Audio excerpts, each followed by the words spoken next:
Hello everyone, welcome back to my channel. Friends, आज मैं आपके साथ शेयर करने वाली हूँ क्रिसमस स्पेशल प्लम केक की रेसिपी। तो चलिए देखते हैं इसे कैसे बनाते हैं। और अभी तक आपने मेरे चैनल को सब्सक्राइब नहीं किया है तो प्लीज़ सब्सक्राइब कीजिए और बेल आइकॉन को प्रेस करना मत भूलिए। तो प्लम केक के लिए सबसे पहला प्रोसेस है ड्राई फ्रूट्स को सोक करके रखना। तो उसके लिए यहाँ पे मैंने फ्रेश ऑरेंज जूस लिया है। आप चाहो तो रेडीमेड ऑरेंज जूस या कोई भी मिक्स फ्रूट जूस ले सकते हो। तो सबसे पहले हम इसमें डालेंगे किशमिश। डालो बेटा किशमिश। यहाँ पे मैंने सब ड्राई फ्रूट्स 2 टेबल स्पून लिए हैं। तो 2 टेबल स्पून किशमिश, 2 table spoon cherry, candid cherry, 2 table spoon मैंने डेट्स को बारीक बारीक कट कर लिया है, खजूर।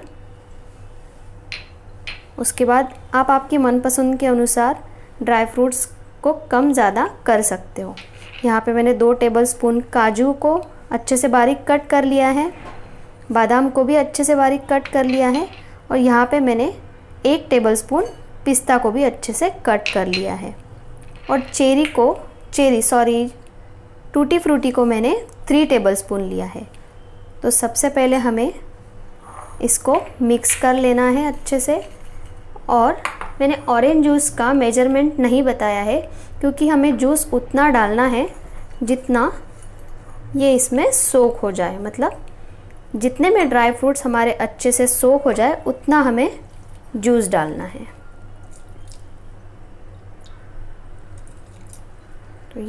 तो ये देखिए, ये मैंने इतना ऑरेंज जूस डाला है कि ये इसमें अच्छे से सोक हो जाए।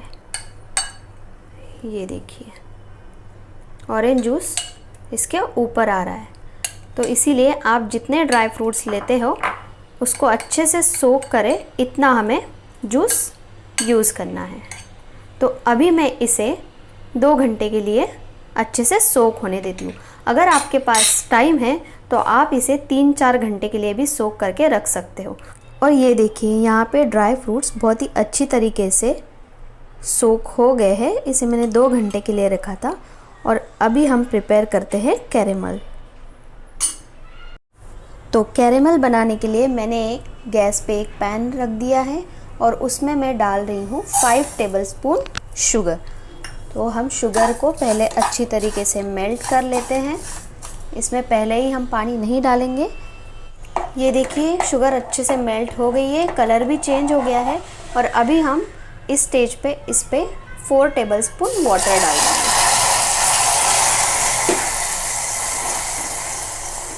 और पानी डालने के बाद इसे हमें थोड़ी देर पका लेना है। ध्यान रखिए इसे बहुत ज़्यादा गाढ़ा भी नहीं करना है, नहीं तो ये स्टिकी बन जाएगा। ये देखिए हमारा कैरेमल बनके रेडी है।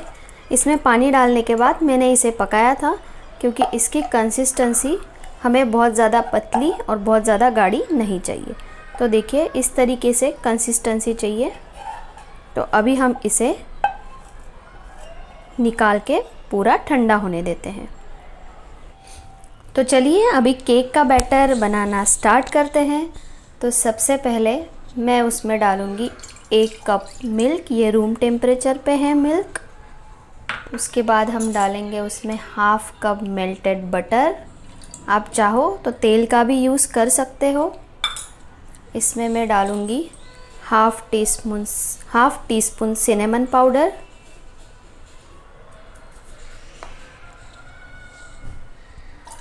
वेनिला एसेंस, और इसमें मैं एक एक्स्ट्रा चीज़ डाल रही हूँ जिससे बहुत ही बढ़िया फ्लेवर आएगा।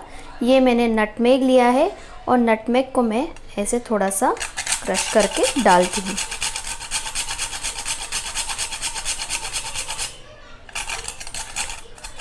जितना आपने सिनेमन पाउडर लिया है उतना ही हमें नटमेग पाउडर लेना है। बट नटमेग पाउडर को पहले से ही पाउडर बना के नहीं रखना है। ऐसे अगर डालोगे तो उसका स्वाद बहुत ही बढ़िया आएगा। तो ये देखिए इसे कर लेंगे अच्छे से मिक्स।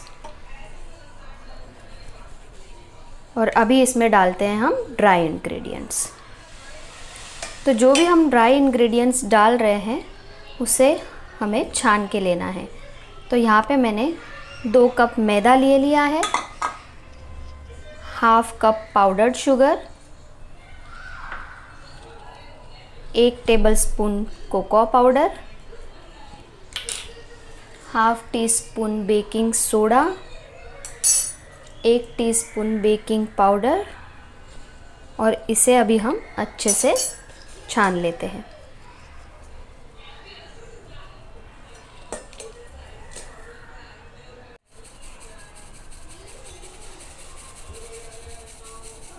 ये देखिए, इसे अच्छे से छान लिया है ताकि इसमें जो भी गुठलियाँ रहे वो निकल जाती है। और अभी हम इसे अच्छे से मिक्स कर लेते हैं।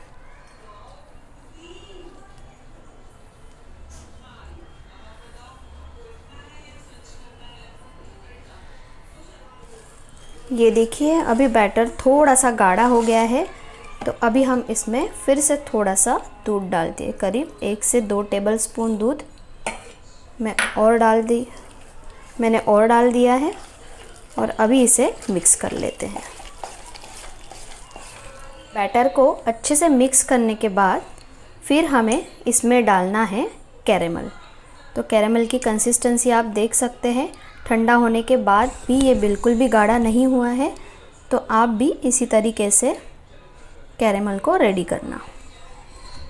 और इसे डालने के बाद भी हम अच्छे से मिक्स कर लेते हैं।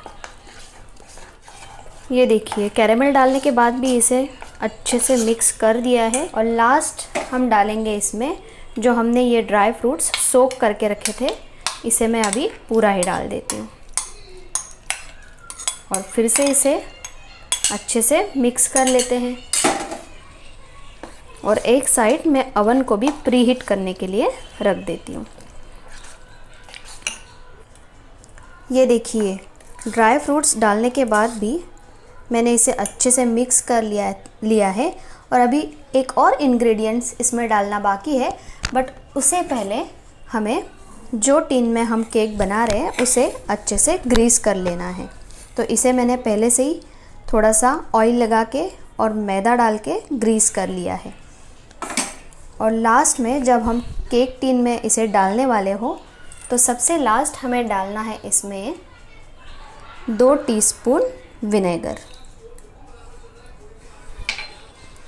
और इसे अभी हम फटाफट मिक्स कर लेते हैं और केक टिन में डाल देते हैं। तो चलिए अभी इसे केक टिन में डाल देते हैं।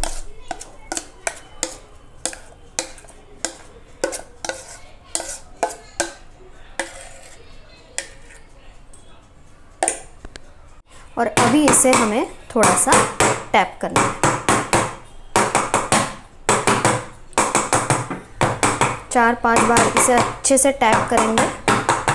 और अभी इसे आप आपके ड्राई फ्रूट्स या टूटी फ्रूटी से इसे गार्निश कर सकते हो। जैसा आपको पसंद हो वैसा आप इसे गार्निश कर सकते हो। तो मैं अभी थोड़ा सा काजू, कैंडिड चेरी और बादाम का यूज़ कर रही हूँ। ये देखिए, मैंने तो इसे इस तरीके से गार्निश किया है। आप आपके मनपसंद के अनुसार इसे गार्निश कर सकते हो। और आप इसे गैस पे, कढ़ाई पे भी बना सकते हो। कढ़ाई को हमने 10 मिनट के लिए प्रीहीट कर लेना है और उस पर एक स्टैंड रख के इसे हमें जितना टाइम हम ओवन में रखेंगे उतना ही टाइम के लिए हमें इसे गैस पे रखना है।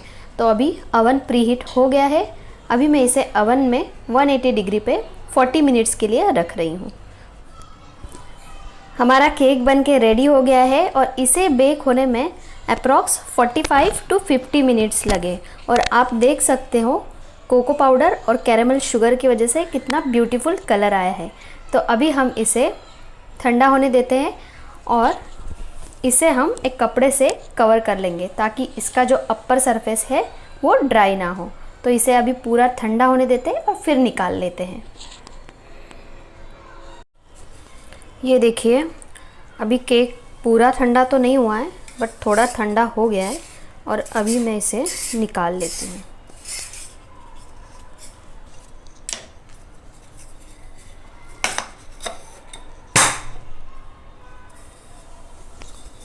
वाव,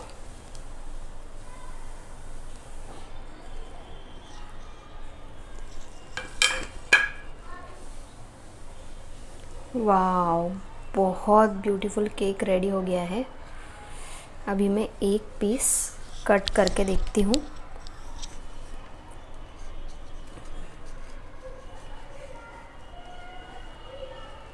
ऊपर से थोड़े से क्रैक्स तो केक में आते ही हैं। और ये देखिए, बहुत ही ब्यूटीफुल जाली बन के रेडी हो गई है। और जो हमने नटमेग और सिनेमन पाउडर डाला था उसकी वजह से बहुत अच्छी खुशबू आ रही है।